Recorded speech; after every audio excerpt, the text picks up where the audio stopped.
Meet America's flying aircraft carrier. A form of mothership aircraft known as an airborne aircraft carrier is an aircraft that is capable of carrying, launching, retrieving, and supporting other, smaller parasite aircraft. Although existing heavier-than-air aircraft have been modified for use in similar roles, the only dedicated examples to have been built were airships. However, airborne aircraft carriers of various types appear in fiction, such as the Cloud Base in Captain Scarlet and the Mysterons, the helicarrier from Marvel Comics, the Valiant from Series 3 of Doctor Who, and an unnamed one from Sky Captain and the World of Tomorrow. If airplanes can travel through the air, then why can't a ship that is carrying airplanes also fly through the air? This was a question that was posed by the United States Navy about a century ago. The end product was the Akron-class airships, which to this day remain the world's only operational flying aircraft carriers of any kind. Despite the concept's potential, the flying carrier fleet was wiped out in a pair of mishaps that were caused by the constraints of the airship, which brought an end to the concept's development. According to the drawings, there is a hangar that houses the microfighters located at the top of the fuselage, which is typically where an airplane's cabin would be located. A portion labeled armaments and spare parts may be found at the tail end of the aircraft carrier, in the area of the bottom space near the fin. A recovery bay is located close to the section that houses the weaponry and spare components, and there is a launch bay in the bottom front for deploying fighter aircraft. In the late 1920s, plans were drawn up for, and construction began on, airships of the Akron class. The ships were created in the style of traditional seagoing aircraft carriers to scout the oceans and look for the main battle fleet of the enemy. Once the location of the opposing fleet was determined, the battleships of the United States Navy would draw alongside the foe and destroy them.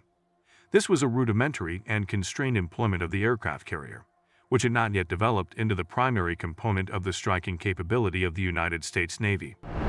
Orders for the Akron-class airships, which included Macon and Akron, were placed in 1926, before the onset of the Great Depression. Both of these vessels were put into service with the United States Navy in the years 1931 and 1933, respectively.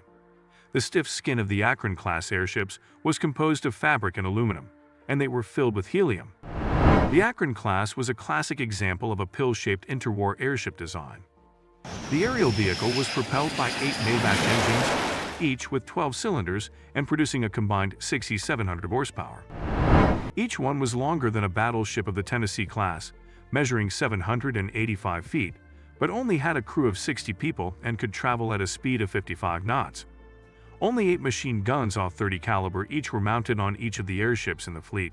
The Akron class of airships had a capability that was exclusive to airships. They could carry fixed-wing aircraft and launch and retrieve them while in flight. Each airship was capable of transporting up to 5 Curtiss F-9C Sparrowhawk fighters. These were lightweight biplanes that each had a single pilot and were armed with 2 Browning machine guns of .30 caliber. The airships each hit a hangar within their gigantic airframes, and they launched and recovered the Sparrowhawks using a hook mechanism that lowered them into the airstream, after which they would detach and fly away on their own. To retrieve the teeny-tiny fighters, the system operated in reverse. When compared to the traditional type of carrier that sails the ocean, the concept of a flying carrier had both advantages and downsides. Since Akron and Macon could travel at twice the speed of surface ships, they were able to cover significantly more ground. Those who were on board were able to see far further over the horizon than those on surface ships due to the very nature of the vessel, and their Sparrowhawks extended that range even more. The United States Navy had a tremendous reconnaissance capability that it could use to assist the battle fleet in conducting a decisive naval engagement, yet it only required 60 men to man each airship.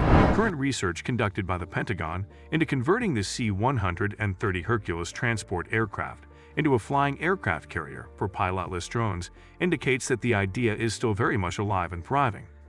The flying aircraft carrier may make a comeback in the future, but there will be a significant decrease in the number of pilots participating. Do you like it? Kindly give your valuable response in our comment section below, and don't forget to subscribe to our YouTube channel for more interesting and informative videos.